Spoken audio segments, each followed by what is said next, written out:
warahmatullahi wabarakatuh.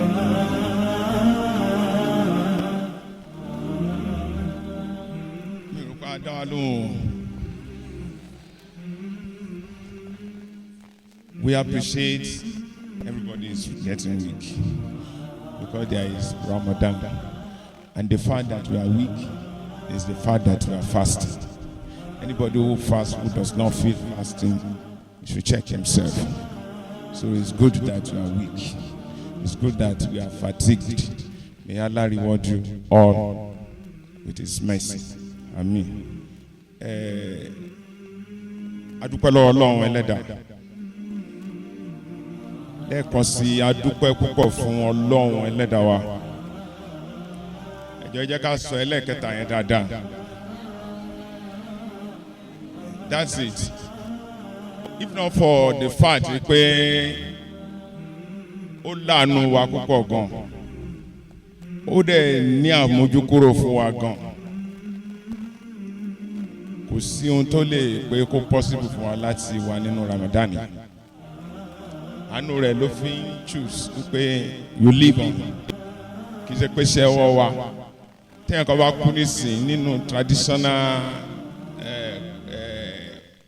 maybe ideology, wọ́n lè pèsè ọwọ́ rẹ̀ ló pa. No, Ẹlẹ́dàá just chooses to spare us, and tó bá dẹ̀ choose láti spare us, He has chosen to test us. Sẹ́ńgọ́mi, tó bá dẹ̀ ti choose láti test us, it's now on your own to pass the test. Every second you live, you're running a test, and either you pass or you fail. He has given us the grace, and we don't deserve the grace by all considerations. He just chooses to give us the grace. There's no amount of consumption of drugs you take that will allow you to live on. There is no amount of the prayers you hold that will force Allah to keep you going. There is no amount of the sins you commit that will force God or annoy God to kill you. See the contradictions of understanding. It's not contradictions of negativity. He wants you to live on by His mercy. He wants you to live by His qadar. And He wants you to pass on by His will. And He is the best to judge. And we are not in the position, we must watch this. Iṣẹ́ ọwọ́ rẹ̀ ló pa. A ti sọ pé kò lè pẹ́ láyé, ìyẹn kọ́ o. Ẹ má bọ́ Ọlọ́run bá du nǹkan tí máa ṣe. Olúwa Ẹlẹ́dàá wa dúpẹ́ o tó jẹ́ ká rí Ramadan. Ọ̀gọ̀rọ̀ ló ti wà tá a ti jọ ṣe last year ó ti lọ. And ìní àríra wa ìgbà tó ń bọ̀ àwọn èèyàn ń ṣe kìràkìtà. Mo ní my own fear is that I don't know whether I will live to witness it. And then when you utter this statement, ẹ má gbé kú pèsè rárá yín bí Ọlọ́run bá wa ti fẹ́ ká tiẹ̀ máa ro nìyẹn. Ìfẹ́ àkó máa ro pé are you going to live on? Are you sure you will live on? I'm not sure I will live on. From now, a moment to that now, a Muslim must anticipate death. Inabuluwakum alladhi khalaqal mauta wal hayata liyabluwakum ayyukum ahsan amalan. So consciousness of God is paramount in our mind so that we can appreciate God and we can appreciate our limitations. Limited edition gbogbo wa o. Ọlọ́run nìkan ló wà limitless. Adúpẹ́ o, a tún ti rí Ramadan ọdún yìí. I always want to start my talk and conversation by raising our sensitivity to God, because otherwise any talk that does not appreciate God at the beginning does not have any meaning and impact. Mashallah. Nǹkan tí a tọrọ ìkẹ́ àti ìgẹ̀ fún Ànábì Muhammad sallallahu alaihi wasallam àti gbogbo àwọn ará ilé rẹ̀ pátápátá àti gbogbo àwọn sàábé àwọn mẹ́rin tó wà most prominent, most guided and most righteous. Olúwa Ẹlẹ́dàá má sábà kẹ́ wọn, ṣàlékún ìkẹ́ fún wọn, ti kẹ́ wọn, òun ló choose láti kẹ́ wọn fún ara rẹ̀ kó ṣàlékún ìkẹ́ náà fún wọn. Nǹkan tí mo fẹ́ tí wọ́n ní kí n sọ nípa rẹ̀, mo fẹ́ connect ẹ̀ mọ́ gbogbo lecture tá a ti gbọ́ tẹ́lẹ̀. We have had the lectures on earth Onslaught òun ni wọ́n pè Onslaught Imageries.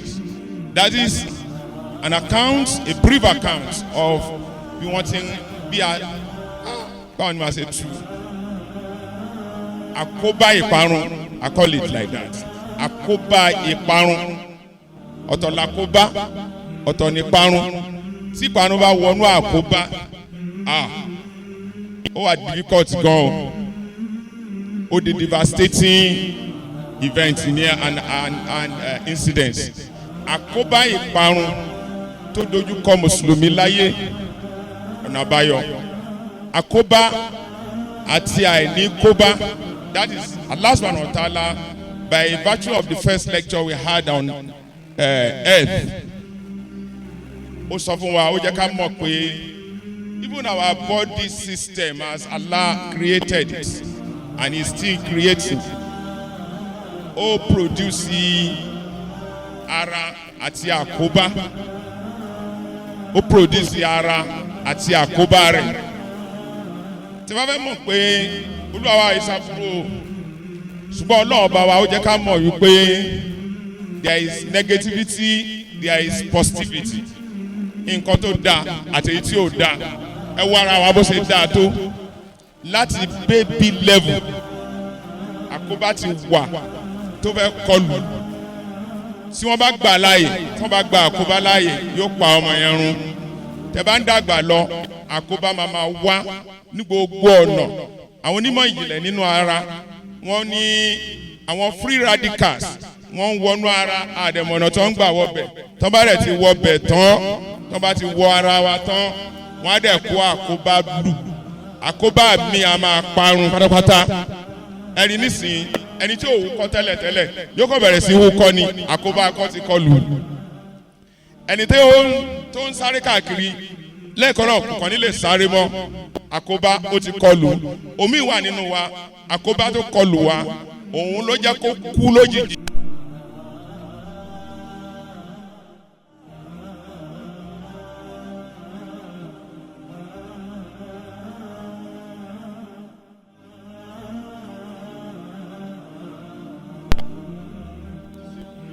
Wọ́n ní kó kálukú tọ́jú ara rẹ̀ kó dáàbò bo ara rẹ̀ kó mójútó ara rẹ̀ kó tó di pé àkóbá kọlù. Tó bá dẹ̀ kọlù ó lè má ní àkóyọ. Àkóbá lè má ní àkóyọ. Ọ̀gọ̀rọ̀ ló ti ní àkóbá ní òun nìkan tó ti ní ìparun. Ọ̀gọ̀rọ̀ ló ti ní àkóbá tó kọlù wọn nínú ilé wọn tí ò ní àkóyọ.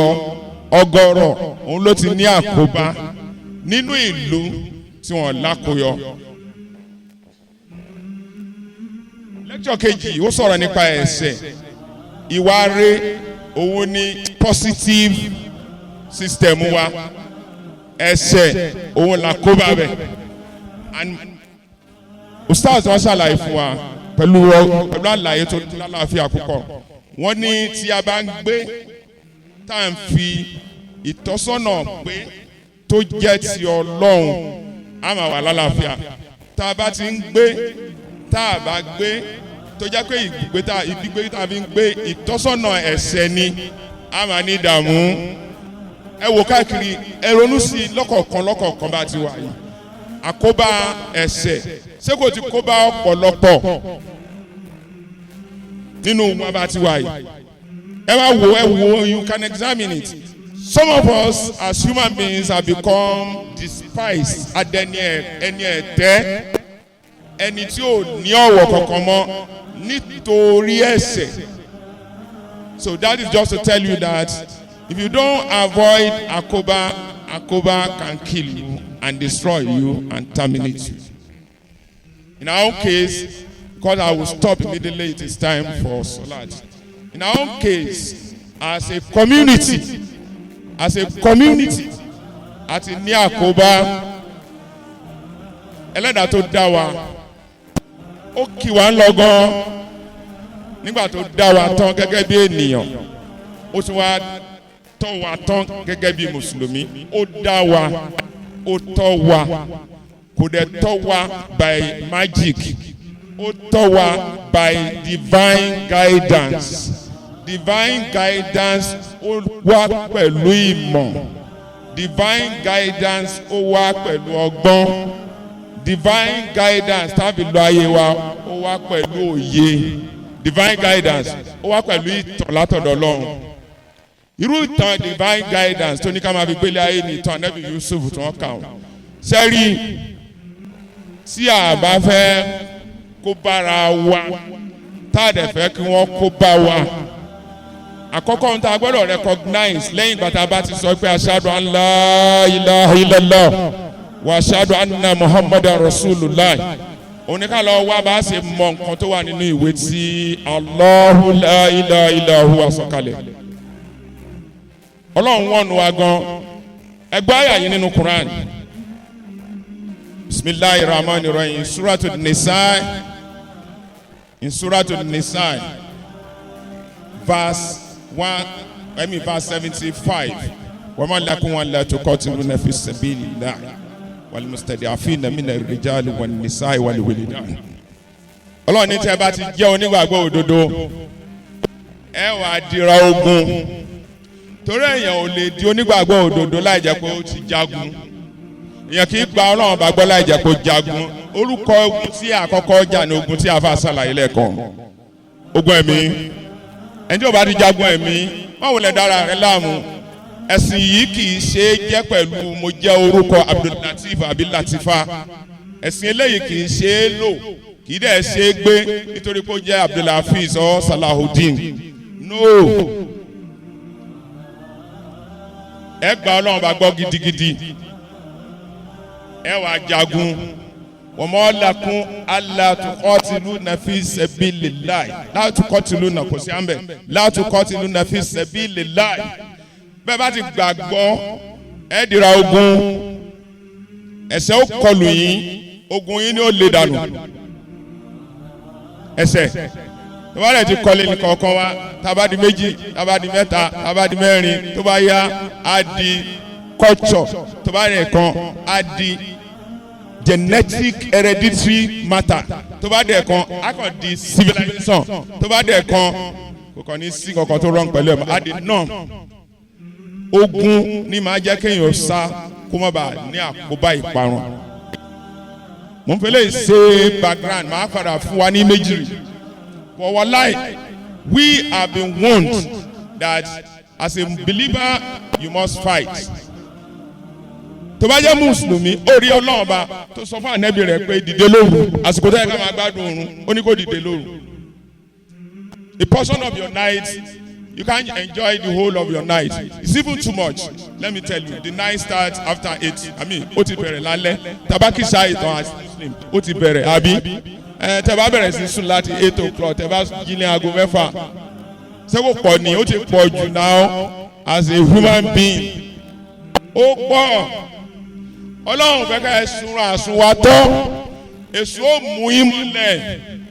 Tó bá rẹ̀ ti mú wa mọ́lẹ̀, ó kó bá wa nìyẹn. Tó bá ti kó bá wa, ó sọwọ́ sínú àpò rẹ̀. Tó bá sọwọ́ sínú àpò rẹ̀, ó pa wá run nìyẹn. Olúwa ní mọ́lákúlá tó kọ́ tìlú náà. Kò sí Mùsùlùmí kan tí ò gbọ́dọ̀ má dira ogun. Ọkùnrin ni o, obìnrin ni o, dira ogun pẹ̀lú ìgbàgbọ́.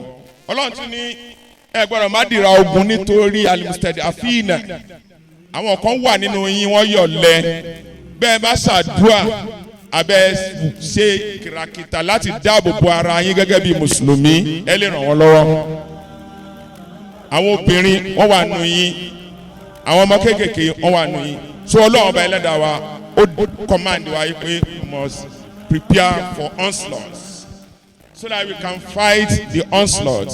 Àkóbá ìparun. Ẹlẹ́ẹ̀kejì nínú àyà Suratul Nisa tí mo ti rí pé Ọlọ́run bá ti kì wá ń lọ.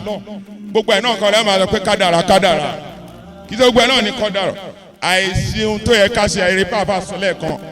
Ó ní nígbà kan divine intervention ló wà. Right now Allah is participating. Very interesting statement. And you can relieve divine intervention tí ẹ bá ṣe nǹkan tó lọ́wọ́ bá ní ká ṣe. Kódà ó sọ pé àlàyé náà rinlẹ̀ gidigidi gan.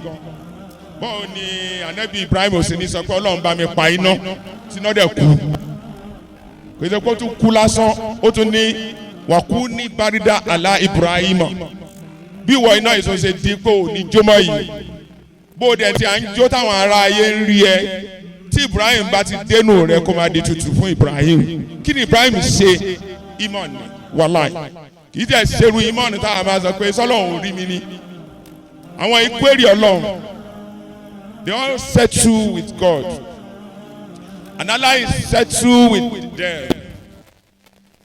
Rodi Allah ani worodu settlement.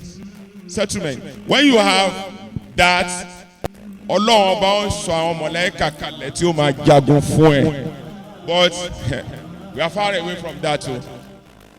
Ẹ̀rí pé nígbà tí ogun Bádírù sọ kalẹ̀, Olúwa sọ fún wọn wípé Al-Alaf àwọn mọ̀lẹ́kà in thousands ló ń sọ kalẹ̀ to fight on behalf on the side of the Muslims. And they never saw them. Ìgbà tó yá, Ọlọ́run ni mo ti rí pé ẹ ti dọ̀lẹ́. Ẹ lé tẹ́lẹ̀ bẹ́ẹ̀ ti lé mọ́. Nígbà yẹn 10 against 100, 100 against 1,000 ni. Tẹ́ bá jẹ́ ọgọ́rùn-ún, ẹ win àwọn tó jẹ́ 1,000. Tẹ́ bá jẹ́ 2,000, ẹ máa win àwọn 20,000. But lẹ́nìí ẹ ti lẹ̀. Àwa máa ṣe yín ní 50 against 100. So we need to develop ourselves so much so that we will not be ruined. There's no way you can run the life free. There's no way you will live without trouble. There's no way we will live without enemy. Kò sí ẹni kankan nínú àwọn ànábì Ọlọ́run ọba tí Ọlọ́run rántí ó gbé ọ̀tá dìde against ẹ̀. So we should prepare against ìparun. Ìparun ni the opposite of believing in Allah. Ìparun ni opposite of ìwà dáadáa. Ìparun ni opposite yìí pé kẹ́ ẹ máa kírun kí kankan máa kì. Kó dẹ̀ máa bínú yín pé bóò ló ṣe ń kírun. Ìparun ni tẹ́ bá ní society láti develop òfin tí ó máa guide àwọn èèyàn tí wọ́n fi wà dáadáa. Táwọn kan bá ní no, that is fanaticism. Ìparun ni. So we must prepare ourselves. And we must prepare ourselves originally before we prepare ourselves complementarily. And the main thing for the preparation, like I have said and I have emphasized, only pé ẹ lọ wo Quran, ẹ lọ gbọ́ Quran, ẹ lọ mọ̀túmọ̀ Quran, ẹ lọ gbọ́ àlàyé rẹ̀, ẹ wá lò ẹ ti da wọ́n pè kíni kan ní detoxification. Ẹ ti detoxify gbogbo forces tó wà lára. One singular thing nínú nǹkan tí Ọlọ́run bá dá sílé ayé láti fight àrùn. Bẹ́ẹ̀ni tí ò bá lówó lọ́wọ́ tí ó fi ra oògùn. Ẹ gbọ́ tí ò lówó tí ó fi ra oògùn. Ẹ ti bá jẹ léyìí, máa protect. There's one thing that Allah has given mankind free to use as a fight against the onslaught of your head. Kí ni kan náà? Ǹjẹ́ rẹ̀ ń tó lè rán alẹ́ tí kan náà tí Ọlọ́run bá dá? Ó wà very fundamental gan. Example nǹkan tí Ọlọ́run bá dá tí èèyàn fi ní sick. In fact, tí sickness bá dé kò ní rí ibi jókòó. Kí ni nǹkan náà já mọ́? Àmọ́ ẹ̀wọ̀n nìbò ọ̀nìṣẹ́ ẹ̀dẹ́ lẹ́yìn. Kí ni nǹkan náà?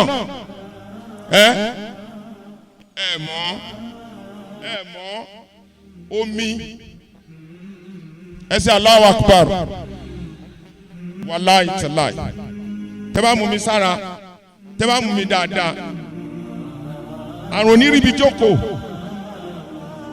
I swear, this is a life, this is a fact established by all medical doctors, all medical facts, all medical researchers. So kò kọ́ sí anything. Kò kọ́ sí wa ní owó tí a bá fẹ́ dènà akọlùkọgbà tí kọlù wa ní ayé lẹ́nu.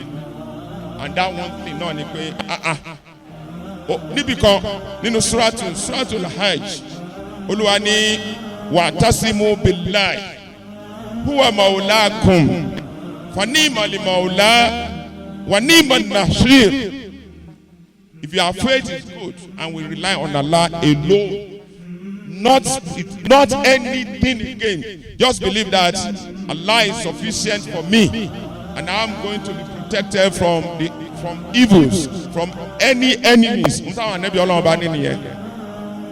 Ẹ rántí pé Ọlọ́run ní ìmọ̀lìmọ̀ọ́lá wà ní ìmọ̀nàṣe.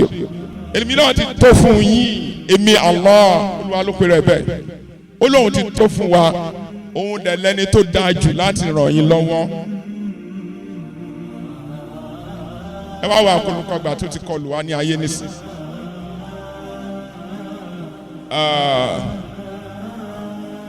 Orígun ó pọ̀ gan-an tí àkọlùkọgbà ti kọlù wá.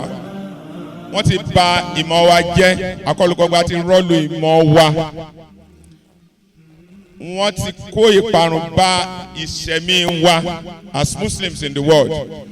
Wọ́n ti kó ìparun bá ọrọ̀ wa, ọrọ̀ resources. Wọ́n ti kó ìparun bá àti ríṣẹ́ ṣe wa. Wọ́n dẹ̀ ti kó ìparun bá ìlera wa. And today, I'll just take example of 2001 to date. The report tó wà ní wípé láàrin 2001 nígbà tí 9/11 ṣẹlẹ̀ àbí nígbà tí wọ́n attack tower ní America, láti ìgbà yẹn títí di èní wọ́n sọ fún wa pé mùsùlùmí tí àwọn ọ̀tá Ọlọ́run tí wọ́n ti pa as of today, without including what is happening in Palestine, is 6 million, and that is understatement. 6 million of Muslims have been killed just because they are Muslims. They were Muslims and they have been killed. According to ọrọ̀ ajé mùsùlùmí, wọ́n ti kó ìparun bá, wọ́n ti kó lórí ìparun tó ń kó bá tá a ní láàrin ara wa ní individual, ṣùgbọ́n à ń sọ láàrin gbogbo mùsùlùmí tó wà láyé nísìn. Àkọlùkọgbà tó ti kó bá wa tó dẹ̀ ti kó parun. Wọ́n ti kó ìparun bá dúkìá tí mùsùlùmí ní ayé, including the human resources. Ètí ò ń ṣe human resources níbẹ̀. Wọ́n ní nǹkan dúkìá tí àwọn ọ̀tá Islam tí wọ́n ti parun pátápátá. Ó jẹ́ $8.6 trillion, and that is if you convert that into naira, that's a lot of money. Bákan náà, fún àpẹẹrẹ lórí wọ́n wá sọ wípé tí wọ́n bá include human labour tí wọ́n ti jẹ́ ká lose tí wọ́n bá value rẹ̀, wọ́n ní mùsùlùmí ti lose $10 trillion fún ìjọ mùsùlùmí látara pé àwọn akọlùkọgbà tó wá látọ̀dọ̀ àwọn west tó ti kó bá wa. Wàhálà yìí kò yọ Nàìjíríà sílẹ̀, kódà nípa káríṣẹ́ ṣe, torí òṣìṣẹ́ ni mùsùlùmí ò kì í sọ̀lẹ̀. Wọ́n discover yìí pé kódà pẹ̀lú manipulation of the figure, àwọn non-muslims wọ́n fún wa ní report sọ yìí pé mùsùlùmí tó wà ní Nàìjíríà kò lè less than 56%. Mùsùlùmí tó wà ní Nàìjíríà pé wọn ò lè less than 56% of the population. Ṣùgbọ́n wọ́n sọ wípé gbogbo iṣẹ́ tó wà ní Nàìjíríà èyí tí mùsùlùmí rí nínú rẹ̀ kò ju 36% lọ. Àìríṣẹ́ ṣe ẹni náà wò káàkiri náà yẹ rí pé àìríṣẹ́ ṣe pọ̀ gan. Àárẹ̀ pọ̀ gan láàrin wa torí àròwó tá a fi tọ́jú ara wa ní hospital. So gbogbo kíní ti pọ̀ káàkiri, kódà wọ́n ní ìròyìn tí à ń gbọ́ èyí tó pọ̀ jù ń bẹ̀ tí máa dọ́dọ̀ wa láti ara pé wọ́n fẹ́ ba ẹ̀mí wa jẹ́, akọlùkọgbà ẹ̀mí nìyẹn. Èyí tó burú ń bẹ̀ jù èyí tí máa ba orúkọ ẹ̀sìn wa jẹ́ àti orúkọ mùsùlùmí. Bákan náà akọlùkọgbà ti wọnú oúnjẹ tá à ń jẹ. Oúnjẹ tá à ń jẹ, most of the foods that we eat contain a lot of destructive elements tí ò ní jẹ́ kẹ́mi ògùn tí ò dẹ̀ ní jẹ́ kó lálàáfíà. Fún àpẹẹrẹ èyí tó wọ́ọ̀sì jù nínú nǹkan tá a máa fi ṣe ń jẹ nísìn òun ni spices. Àwa mùsùlùmí a lè produce nǹkan oúnjẹ according to the Quranic directive. So àwọn produce wọ́n lówó àwa wá ń jẹ ṣùgbọ́n ọ̀pọ̀lọpọ̀ nǹkan tá à ń jẹ ó ń ba nǹkan tí èèyàn fi rọmọ bíbí dáadáa nítorí wípé wọ́n ti rí i pé population mùsùlùmí pọ̀ gan ṣé ẹ mọ̀ pé wọ́n sọ lẹ́ẹ̀kan even in Nigeria we are more than the non-Muslims combined. Report kan ṣẹlẹ̀ ní Germany recently. Wọ́n ní àwọn ará Germany àwọn Germans ló máa ń pè àbí Germany. Wọ́n ní wọ́n ń bínú wípé àwọn mùsùlùmí wọ́n ti ń overtake àwọn táwọn bá tètè múra sí i nípa population wọn. Ọ̀jọ̀gbọ́n kan wá ní kí lẹ̀ ń bá wa jà fún pa fẹ́ ṣe ṣùtá fún yín lórí population. Gbogbo wa tá a wà ní Germany yìí a jẹ́ 10%. Ngbà tí ẹ bá dẹ̀ ń lọ sí school iṣẹ́ láwọn 10% yìí dẹ̀ ń ṣe iṣẹ́ tẹ̀yìn ò lè ṣe ni àmọ́ àwa máa bímọ ẹ wá discover yìí pé ní school yín ẹ ti rí 1 to 3 àwọn tó ń lọ school àwa dẹ̀ tó fẹ́ kàwé ẹ wá rí i pé mùsùlùmí ti ń di 1 to 3 nínú àwọn ọmọ yín tó wà school ìyẹn ló wá ń bí yín nú àwa kọ́ la ní kẹ́ ẹ má bímọ àwa kọ́ la ní kẹ́ ẹ má gbélé ayé. So population mùsùlùmí as at according to report tó máa di 2050 or 2000 that's okay 2050 àwọn kan sọ pé 2030 wọ́n nínú gbogbo world population Muslim nìkan òun ló ń grow fast ó dẹ̀ máa outsmart and outgrow gbogbo other religions tó wà láyé so gbogbo kí ni jẹ́ wàhálà akọlùkọgbà tó wà káàkiri ayé ni ẹ wo. If you look at the figure that I mentioned, you know, kọ́ 6 million people láàrin wa. You will say, "Ẹ̀sìn Ọlọ́run tún ní ká máa bímọ mi." No, that is not what we are looking at.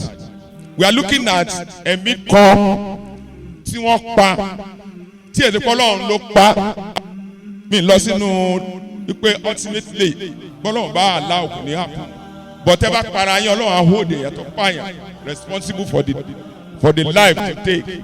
So wọ́n wá take 6 million Muslims innocently tí wọ́n ṣẹ̀ tí wọ́n rò.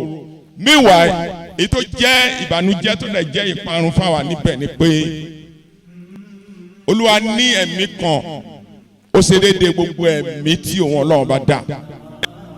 If you have one soul, the preeminence of that soul is as important to Allah as the souls of all human beings.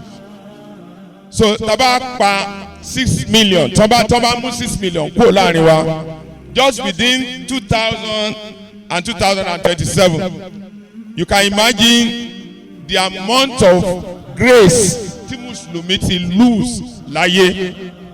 Àmọ́rú ẹ̀dá táwọn èèyàn tí wọ́n pa yẹn fẹ́ jẹ́. Àmọ́rú tí wọ́n dà. Omi ìbẹ́nu wọn tó tiẹ̀ jẹ́ nǹkan ńlá tí wọ́n pa. So pípa ìparun ni fún Ànábì tó dẹ̀ lè kó bá wa. So don't look at it pé ṣe bí tẹ̀yìn bá kú ṣe báwọn míì tún dé. Even in spite of bọ́lá bí wọ́n ṣe ń pa wọ́n tó population yẹn náà ló ń grow. Ṣùgbọ́n pípa yẹn is a disaster. Ẹ̀ẹ́dẹ̀ lè revive ẹ̀mí yẹn mọ́. Kẹwàá wo gbogbo oore ọ̀fẹ́ tí ẹ̀mí yẹn tí ó ti dì lọ pẹ̀lú pípa wọn. Within 2 years, if you look at the Palestine, they killed, according to the open figure, 75 as of today. It is 75,000 Palestinians, including the children, including the babies in the incubators. You can imagine how devastating it should be. Bí a kì í kíyèsára ni o, bí wọ́n ti sọ̀rọ̀ health lẹ́ẹ̀kan àìkíyèsára. Bẹ́ẹ̀ náà ni wẹ́rẹ́ wọ́n ní kò mí Ọlọ́run tó pèsè àwọn ọmọ mi kò mí bí wọ́n ṣe máa pa wọ́n ti ní Amẹ́ríkà àwọn tó ní ìlú ní Amẹ́ríkà ẹ mọ̀ pé àwọn kì í sáwọn òyìnbó tẹ̀ ń rí yẹn àwọn tó ní ìlú yẹn tẹ́lẹ̀ wọ́n pa wọ́n díẹ̀díẹ̀ wọ́n pa wọ́n lápapọ̀ wọ́n padà pa wọ́n tán tá a bá múra tí nǹkan bá ń kọlù wa tá a bá kíyèsára à ń lọ wẹ́rẹ́wẹ́rẹ́ nìyẹn. Meanwhile, we are not a threat to the mission of Allah. I want us to register that. If we are not careful and we are not protecting ourselves, it's never a threat to Allah. Kilaya to be like, if we not take precaution and we not protect ourselves as Allah has commanded, tí wọ́n bá pa ìjọ yìí run, Ọlọ́run gbé ìjọ ànábì mi dìde. Ó ní ìyàsá yudhibukum ayyuhan nas wa yati bi khaliqin jadid. Ọlọ́run ní tó bá wo wọn náà bá òun clear going off ẹ̀yin èèyàn. Wa yati bi khaliqin jadid. Má dẹ̀ dáhùn ẹ̀dá mi tó tún yàtọ̀ tó tuntun. Wọ́n mọ̀ dhalika ala Allahi bi aziz. Láti ṣe yẹn kì í ṣe iṣẹ́ fún wọn lọ. Nítorí ara wa làbí ń ké gbàjarè yìí. Tí wọ́n bá pa mùsùlùmí kan lẹ́gbẹ̀ẹ́ wa àbí wọ́n lé ẹnìkan kù níbi iṣẹ́ nítorí Islam àbí wọ́n yẹ̀yẹ́ mùsùlùmí sísítà kan tẹ́ ẹ̀ bá dá sí i ẹ̀ ń lọ wẹ́rẹ́wẹ́rẹ́ nìyẹn o. Tó bá dẹ̀ kan wọn ò ní jẹ́ kẹ́ ẹ sọ̀ mọ́. Tó bá dẹ̀ kan ẹ̀ ní pèrún mọ́sálásí mọ́. Tó bá dẹ̀ kan wọn ò ní jẹ́ kẹ́ ẹ ní mọ́sìkì mọ́. Ẹ rántí ìjà tẹ́ jà káwọn ọmọ yín tó borí. Akọlùkọgbà tó sọ̀kalẹ̀ ní tó ti pẹ́ tí wọ́n bá jà bó ṣe máa gba ẹ̀sìn lọ́wọ́ àwọn ọmọ wẹ́rẹ́wẹ́rẹ́ nìyẹn. Ọ̀gọ̀rọ̀ àwọn èèyàn wa ni wọ́n ti lose Islam látara pé àtètè jà ká fight of onslaught. Àwọn Richard Akínjídé mínísítà wa níjọ́sí Abdulhafeez ni wọ́n ń jẹ́ wọ́n délé ìwé ni wọ́n rẹ̀ nínú tó wọ́n fẹ́ kẹ́kọ̀ọ́ ó change orúkọ rẹ̀ from Abdulhafeez to Richard and they change it and they have to lose it. And they have become, and the unfortunate thing is that I am even talking about life. So the sacredness of life is so much that the problem was saying pé láti dáàbò bo ẹ̀mí kan pàápàá jùlọ ẹ̀mí onígbàgbọ́ ó jẹ́ òun lógún jù láti dáàbò bo Káàbà lọ. Ẹ̀gbọ́n tí mo wí yẹn, life is so precious to you, to us, to Allah, to Muhammad, to the Quran, and to Jannah. Go to Jannah. Oku kololon dawa ko to fe ku asal Jannah aye ni. So you must fight to protect aye re ati aye re as Muslimi. Imagine the level of poverty to ti ba Muslimi káàkiri àgbáńlá ayé. Kẹwàá rántí akọlùkọgbà tó kó dúkìá yín lọ tí mo estimate not by me but by the world report bí pé lẹ́nìí mo tẹ̀ ń wò bá a lè rí èèyàn kan tó lè bá wa convert $10 trillion into naira. Is it not difficult? Accountant ṣe mo bá ṣe ọkọ̀ owó tó pọ̀ ni. Kẹwàá ìmájì owó yẹn ilé iṣẹ́ tá a fi dálẹ̀ ká ìmájì owó yẹn skul tá a fi dá sílẹ̀ ká ìmájì owó yẹn ilé ìwòsàn tá a ní ká ìmájì owó yẹn oúnjẹ tá a fi fáwọn èèyàn ká ìmájì owó yẹn ilé tá a fi kọ́ táwọn èèyàn ní sùn tán ká ìmájì owó yẹn mọ́sálásí tá a fi kọ́ ká ìmájì owó yẹn support tá a fi ṣe fún hajj àti umrah. $10 trillion is a wholesome, very wholesome amount of money tí Onslaught take away from us. It is very difficult to absorb, and we absorb it, and we are living like nothing has happened. Tí ẹ bá fẹ́ mọ̀ bí, if you check the statistics data tó wà ní Nigeria, at least some of us that travel to the north will weep. It's even better here. When you get to the north and you see our children in heartbreaking poverty, heartbreaking. I want to say, I'm emphasizing this. I was in Kano one time, just about a few years ago. And in the morning by 6 o'clock, I was having in the apartment we stayed. Then I had to ask our brother, who are those guys that are knocking so hard? And by 6 a.m., I said 6 a.m. He told me that they were Almajiri. And I said, what level of Almajiri? Are they adults? And he told me, more be 5 years. You can come and look at them. And I went out to see them. The parents who gave birth to these children could not afford to provide food for them. As a abject poverty, Allah warns us seriously. You can't be Muslims and relax. The Prophet never relaxed. You can't be Muslims and not take care of your economy. And Allah in His mercy has even given us opportunity to generate economy that must not be destroyed. Through one thing, to lead us on go other things. And that thing is zakat. The fact that Allah commanded, not voluntarily, that out of the surplus, you must give out to the needy and poor and others. Do you understand? That is to tell us that tí àkọlùkọgbà tó bá kọlu ètò ìṣúná tí ẹ bá ní bẹ́ẹ̀ ti jẹ bẹ́ẹ̀ ti mu bẹ́ẹ̀ ti wọṣọ tó dáa bẹ́ẹ̀ sì gbélé tó dáa bẹ́ẹ̀ sì lọ school tó lálàáfíà, you are getting ruined gradually. èèyàn parun lọ nìyẹn o. ó dáa ṣe rí the volume àwọn ọmọ tó wá gun ọ̀kadà lẹ́kọ̀ọ́, àwọn ọmọ tó wá gun ọ̀kadà tí wọ́n di boys láti kékeré wọ́n tọrọ, tí wọ́n bá dàgbà wọ́n bẹ̀rẹ̀ sí ronú sáà ní jáde kó nínú society káwá bómi lọ.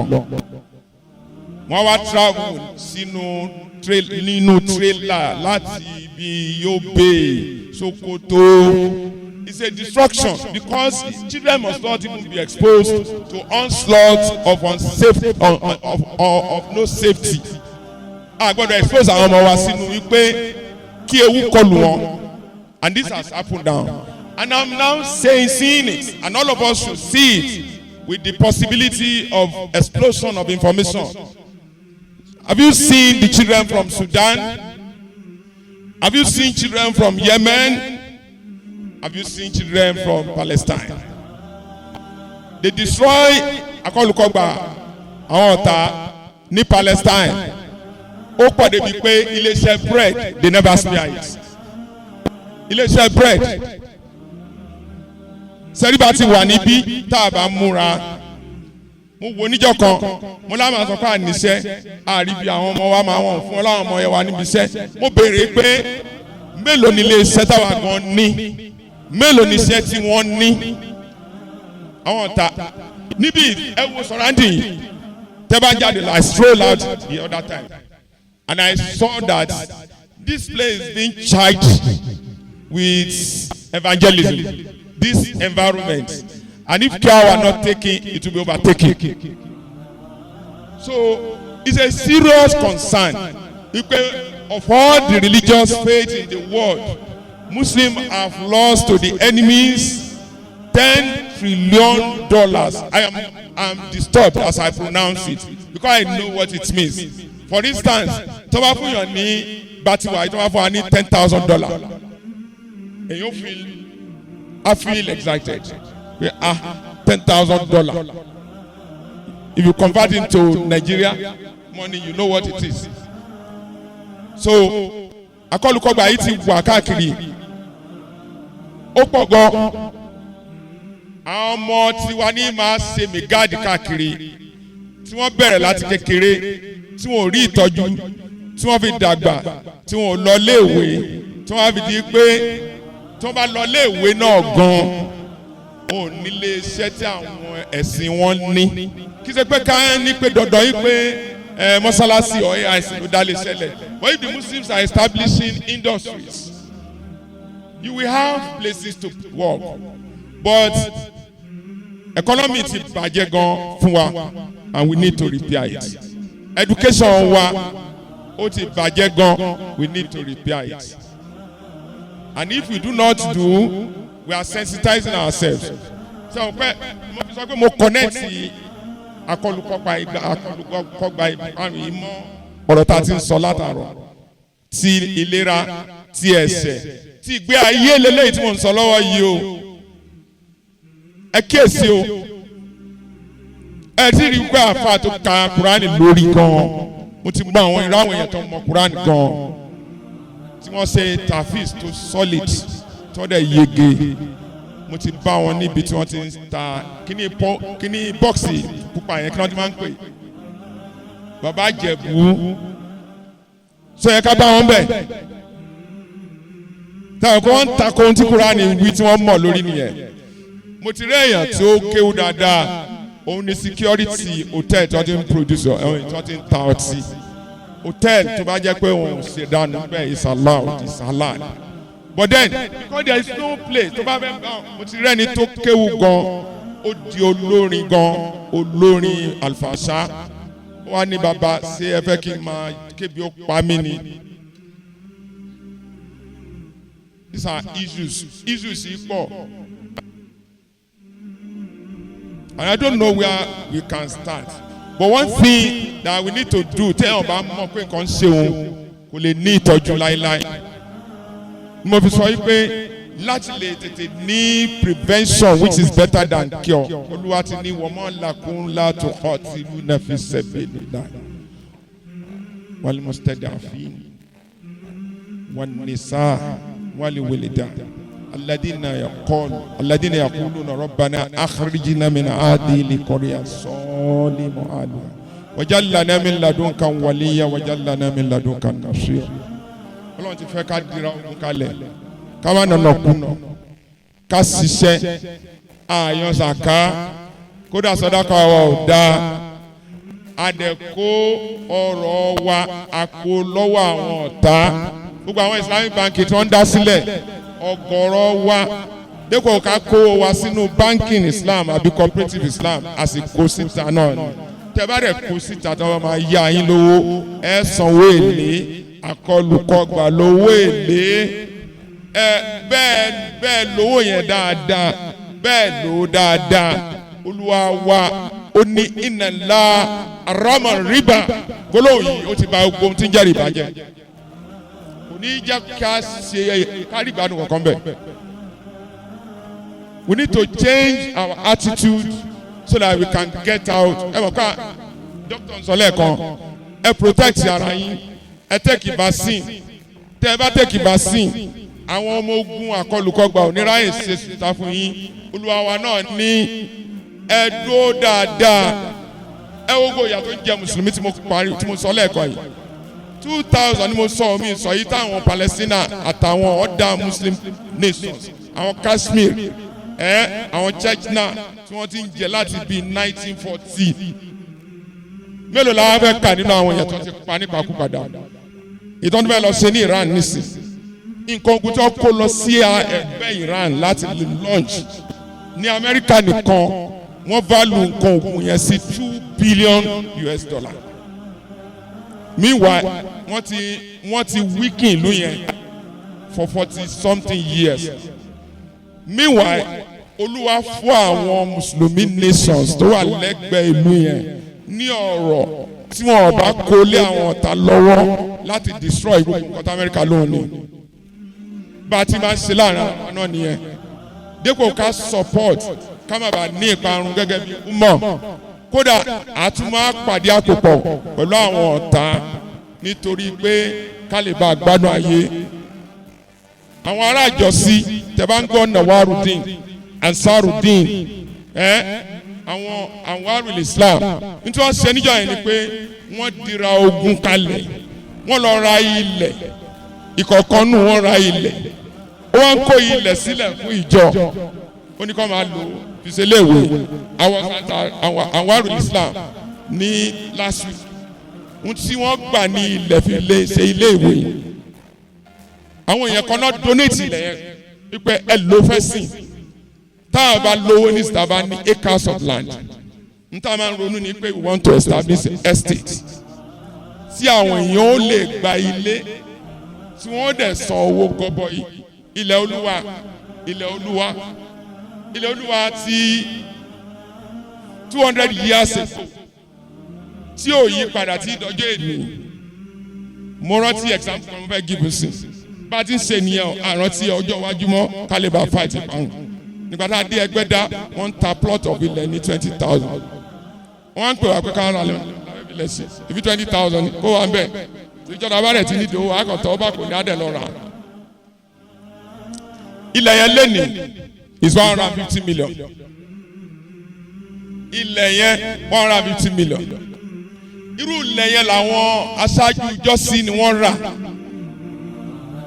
in spite of increase tó lè bá bálù ilẹ̀ wọ́n sọ ilẹ̀ wọn sílẹ̀ fún Allah àti mùsùlùmí náà ni wọ́n fi ní ilé ìwé tàrí wọn yẹn tẹ́ bá dà Salahudeen iná náà fi ní ilé ìwé tàrí yẹn tẹ́ bá rí ibì kan bẹ́ẹ̀ wọ́n kọ́ hospital sí tó jẹ́ àwọn mùsùlùmí àwọn kan ló kó ilẹ̀ yẹn sílẹ̀ ṣùgbọ́n lẹ́nìí bó bá ti ń ṣe lọ tá à ń fẹ́ràn ara wa nìkan àti ráwọn èèyàn tó ti ń lo mọ́tò nínú wa bá a ti sọ pé ebi ń pa àwọn èèyàn tó pọ̀ yìí bá a ti sọ pé ìwòsàn ò sí dáadáa fáwọn èèyàn yìí bá a ti sọ pé àwọn èèyàn ń kúkú oró láì ní ìtọ́jú yìí àti ráwọn tó ń gun mọ́tò 200 million àti rẹ́ èèyàn tó ń ra mọ́tò 150 million nínú agbótagbé wà yìí láyé even tẹ dórí àwọn Lárúbáwá ìnákúnà là ń ná ìwàkiwà là ń wù ìṣekúṣe là ń ṣe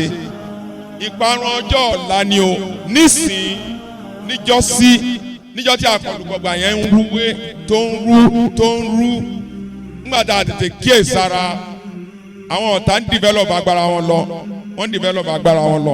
wọ́n wá ti gba agbára wọn wọ́n gba agbára tiwa mọ́ agbára wọn wọ́n wá ń sọ lẹ́nu wípé àwọn ò tiẹ̀ fẹ́ gbọ́ nǹkan tó ń jẹ́ ìlú mùsùlùmí mọ́ ní gbogbo agbègbè tó ń jẹ́ Middle East tí ẹ bá ṣe àánú Ọlọ́run ní Nàìjíríà irọ́ tí wọ́n pamọ́ wa látara àkọlùkọgbà information wọ́n ní 500,000 Christian ni àwa ń pa lójoojúmọ́ àwọn mùsùlùmí tí wọ́n bá gbé nǹkan ogun dé sani nǹkan ogun Saudi ò ní gbà wá kò sẹ́ni kankan tó ní agbára láti gbà wá báyìí torí pé ẹni tó fẹ́ gbà wá nǹkan ogun tó kó dání nǹkan ogun àwọn ọ̀tá ni nǹkan tí wọ́n ṣe níjọ́ yẹn ń ló fún àwọn ọ̀tá lágbára lẹ́ni tó fi sọ pé kódà part of Saudi Arabia wọ́n làwọn fẹ́ fi sínú máàpù wọn so gbogbo ìlú mùsùlùmí Kuwait ní Oman ní Qatar ní everywhere ní they will take over them bá a bá ṣọ́ra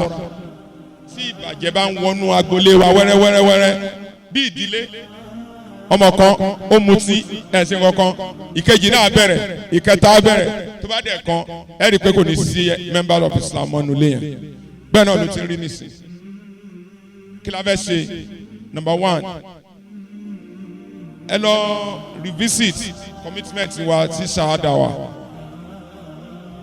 and tabari new ẹ jọ wallahi there is no way to move forward láì jẹ́ ká ní ìmọ̀ and treat ìmọ̀ ẹ̀sìn wa bí casual thing mo rà àwọn ọmọ kan tó ń lọ lé kéwú àwọn èèyàn dẹ̀ ti ń kọ́ bí wọ́n ṣe ń kírun ìyá wọn wá mú lọ síbòmí wọ́n á rí pé wọ́n lọ lé kéwú mọ́ mo ní kí ló dé táwọn ọmọ yóò lọ lé kéwú mọ́ ẹgbọ́n nǹkan tó yá yẹn sọ ó ní assignment tó ń fún ọ ní school pọ̀ gan wọ́n dẹ̀ tún máa ṣe lesson tó ń bá dé kò wá sáàyè mọ́ láti lọ lé kéwú akọ́dùkọ́gbà ti wọ́ ọbẹ̀ nìyẹn o wẹ́rẹ́wẹ́rẹ́ nìyẹn o ó ti ń lọ nìyẹn so gbogbo àwọn ọmọ mẹ́tẹ̀ẹ̀ta kò sẹ́ni kankan tó ń gbọ́ ohùn Kùránì mọ́ kò sẹ́ni kankan tó ń gbọ́ ọ̀rọ̀ ẹ̀sìn mọ́ ìmọ̀ is the first thing ìmọ̀ yẹn ni Ọlọ́run bá fi build Islam ó sọ fún Ànábì Muhammad ikra go and read ẹ jẹ́ ká mọ̀ nípa ìmọ̀ ká mọ̀ nípa ẹ̀sìn wa number 2 ẹ jẹ́ ká mú ká kíyèsára gan-an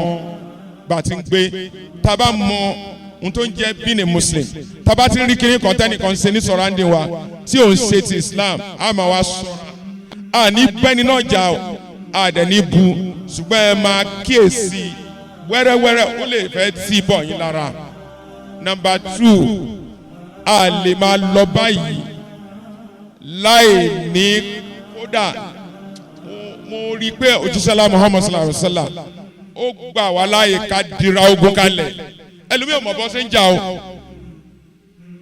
Just imagine the prophet said nínú ó pa á láṣẹ tiẹ̀ ni ó ní ẹ̀kọ́ bí wọ́n ṣe ń swim bí wọ́n ṣe ń ṣe ostrich ó dẹ̀ tí wọ́n ṣe máa ń ṣe chivalry dàbí àkìní ká máa ju nǹkan bíi nǹkan ogun yẹn ni. So we should learn how to defend ourselves. Number 4, we cannot move forward. Kò sí ìlú náà tó lè yè láì ní economy. Kò sí ìlú náà. We need to develop ohun tó wá ń jẹ́ pé owó lè jáde níbẹ̀ tó lè jẹ́ halal. Somebody was asking me pé kí n fóun ní idea business. Mo ní o lè máa lọ ṣe cleaner ṣá. Ó fọ́nì sí pé mo ní no. You can develop cleaning activity into a big company. Tó bá package iṣẹ́ ká máa tún ilé ṣe àti offices ṣe. Add the business outfit. Àwọn company ó máa wá gbé iṣẹ́ fún ẹ on terms. Ìwọ tí wàá ní àwọn ọmọ tó máa lọ máa ṣe ìmọ́tótó yẹn tó dẹ̀ máa wà organized. There was a day somebody asked me. Àwọn tó máa ń páàkì mọ́tò sí ilé yìí.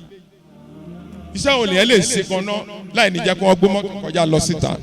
Mo ní tó bá lọ sí ìlú òkèèrè wà á rí i pé máa lọ fọ mọ́tò nínú ilé àwọn ènìyàn ilé lómi fi di ọlọ́lá àti ọ̀túnlá. Kí ni nǹkan tó máa ṣe?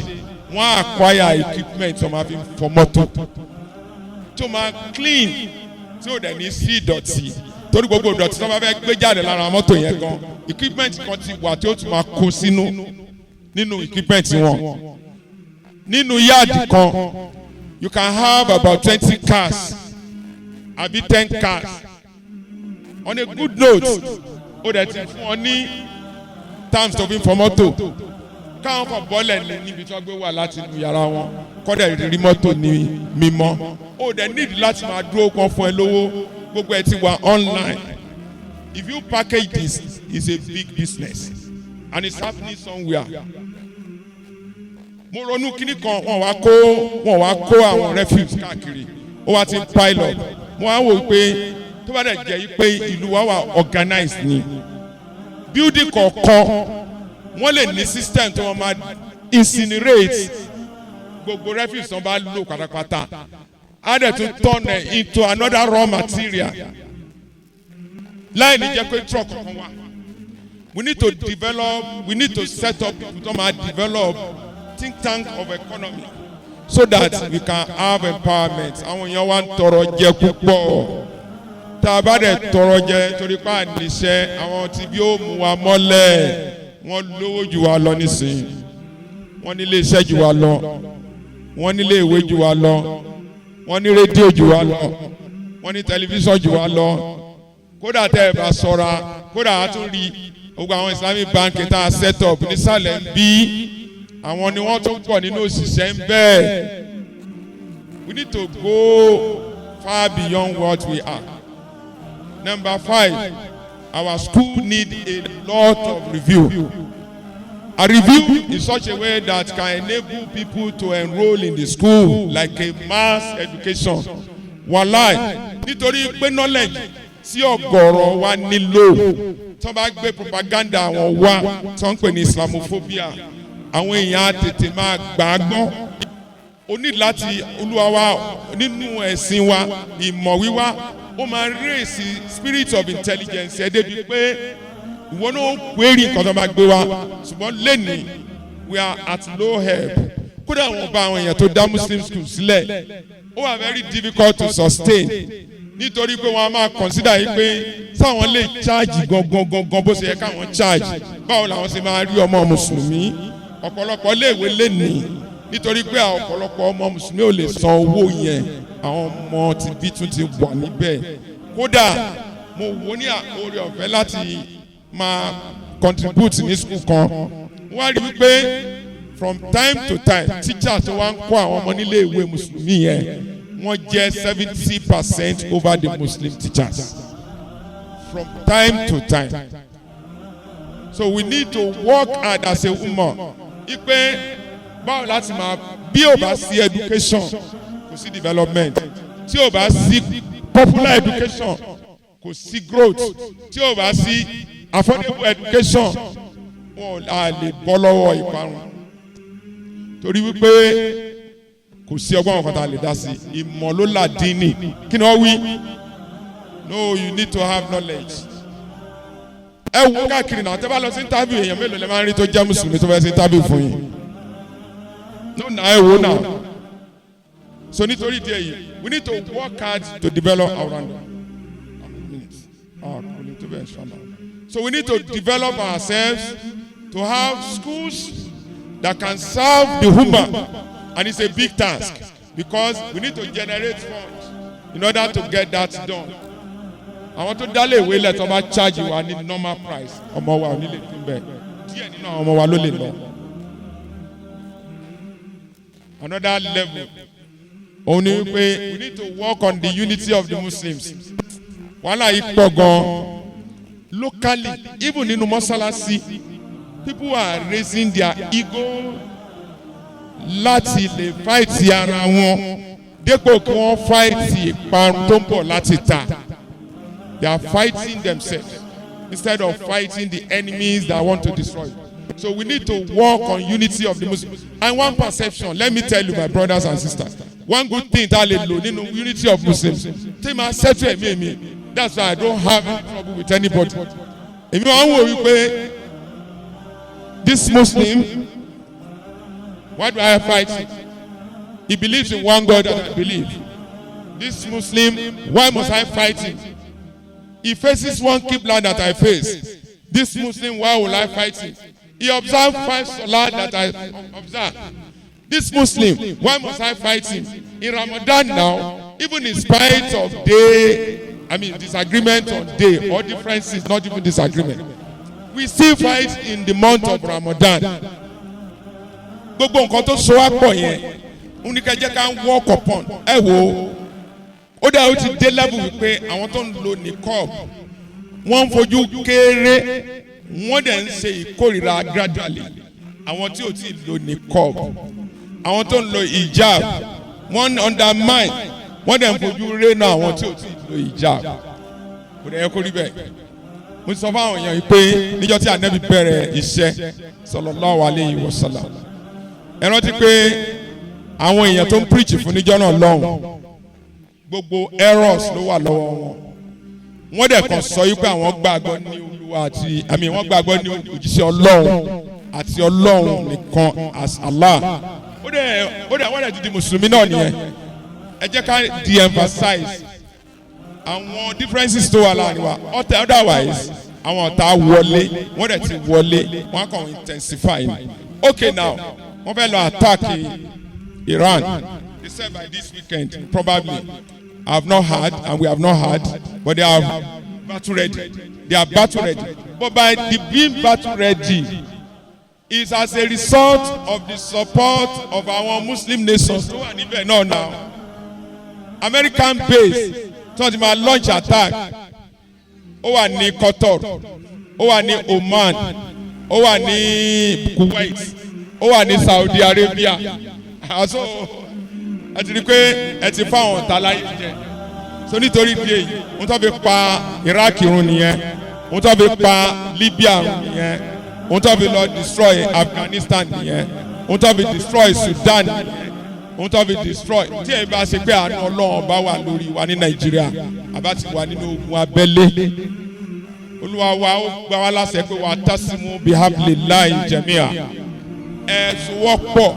Ẹ rí àwọn errors máa wà láàrin wa. Ẹ̀yin àti ìyàwó yẹn kì í jà ní. Ṣé bẹ́ẹ̀ jà? Àwọn àtọmọ ìyá yẹn kì í jà ní. Yes, any but he's my brother. But he's my Muslim too. So nínú àwọn nǹkan tá a lè fi protect ara wa ni pé ká ṣọ́ra wa kọ́. Ká forget. A máa discuss the differences yẹn o. But ká má jẹ́ kó jẹ́ reason tí a fi pín. Tẹ́ bá ti pín lọ́tọ̀ọ̀tọ̀. Wọ́n máa continue aburú wọn lé wa lórí. So Olúwa kí wa ń lọ gbogbo àwọn kan wọ̀nyí. Wá dọ́wọ́ èmi àtẹ̀yìn. Káwọn náà àwọn kọ́dà adé tún lè ṣe láti lè correct wrong impression tó fáwọn ará ayé torí inú onslaught ni. Wọ́n ní Mùsùlùmí terrorist ni wá. Ẹ̀yin ẹ bá àwọn èèyàn gbé bẹ́ẹ̀ tí ń bá àwọn non-Muslim gbé ẹ máa ṣàánú wọn gan. Ẹ máa ṣàánú wọn. mo ṣe kíní kan fẹ́yàn kan ó wá ń bèrè pé is it that you want to convert me to Islam? Mo ní no, I'm only giving you the impression of being a Muslim. Can you hear that? I said I'm just giving you the impression of being a Muslim. Like Rafidin, there's no compulsion in religion, and I'm not doing it in order to force you to believe in Islam, but you will be able to see Islam. Toban sọ̀rọ̀ Mùsùlùmí nísìnyí níbo mi wá ní no, don't say that. When that is enough for me, maybe lọ́la Ọlọ́run lè tọ́jú àti ẹ̀kọ́ wá di Mùsùlùmí, but that is not the purpose now. We are correcting. We need to correct. Somebody rí Mùsùlùmí kan wọ́n rí pé àwọn apààyàn ni wọ́n dé yẹn o, àwọn oníjàgídíjàgan nìyẹn o, àwọn yẹn wọ́n ronú gan wọ́n forgive yẹn. Ta ló forgive yẹn jù? Ta ló forgive yẹn jù? Mùsùlùmí. Ta ló forgive yẹn jù? Ẹ̀rí ń tọ́ ṣe fún wa ní. Ẹ̀rí bọ́ ṣe deny wa nígbà táwọn òyìnbó dé tí wọ́n ní Mùsùlùmí ò ní lọ léwe ni. Ntọ́kọ́ bá not nìyẹn náà. But we did not fight over that. We didn't go to war because of that. We didn't kill anybody because of that. Tẹ́wá sọ pé not wà lẹ́yìn. Colonial incursion òun ló pẹ̀lú nǹkan tó jẹ́ kí wàhálà yẹn wà bẹ́ẹ̀ dé. Olúwa wa ó kì wá ń lọ ẹ má sì yẹlẹyẹlẹ. Ẹ ṣàánú àwọn èèyàn. Nínú Ramadan ẹ ṣe dáadáa sáwọn èèyàn. Ẹ ṣe dáadáa sáwọn tí ẹ ṣe Mùsùlùmí náà. Olúwa padà wá ràn wá lọ́wọ́. Ìyẹn á jẹ́ àbò tá a ṣe fúnra ara wa. Àwọn nǹkan tí mo kà sílẹ̀ yìí. Lastly ìyẹn ò ní ṣe pẹ̀lú àwọn tá a jókòó bíi àwọn olórí ni ó ní ṣe. Kò sí ọgbọ́n kankan tàbí lè jàjà bọ́ lọ́dọ̀ àwọn ọ̀tá. Tẹ́ ẹ bá tún sọ pé kí àwọn ọ̀tá kan máa wá dáàbò bò wá. Àwọn ọ̀tá tí wọ́n ti settle nínú máìndì wọn pé àwọn ò fẹ́ kí Mùsùlùmí ó gbó kán yọrí. Ẹ wá gbé ààbò wa lé wọn lọ́wọ́. Wọn ò ní jẹ́ ká yọrí o, kò sí ọgbọ́n kan. Ọlọ́mọ ẹ̀ka ara ìdá tó bá dọ̀la tẹ́ bá gbọ́ gbá ní Madina àbí ní Kaaba ẹni tó bá lajúlẹ̀ tó bá lọ sí Hajj tàbí lọ sí Umrah yóò rí i pé the defence of Makkah, the defence of Medina and the defence of the entire Saudi Arabia is never in the hands of the Muslims. So àwọn leaders wa wọ́n need láti cooperate láàrin ara wọn kí wọ́n rí wípé wọ́n dáàbò bo ẹ̀sìn yìí wọ́n dáàbò bo Mùsùlùmí ká máa lọ kó ààbò wa lọ́wọ́ sọ́wọ́ ọ̀tá nínú ilé gangan náà ní individually ẹ jẹ́ káwọn náà ṣọ́ra wa tí wàhálà bá ti bẹ́ẹ̀lẹ̀ láàrin wa á sì lọ sọ fún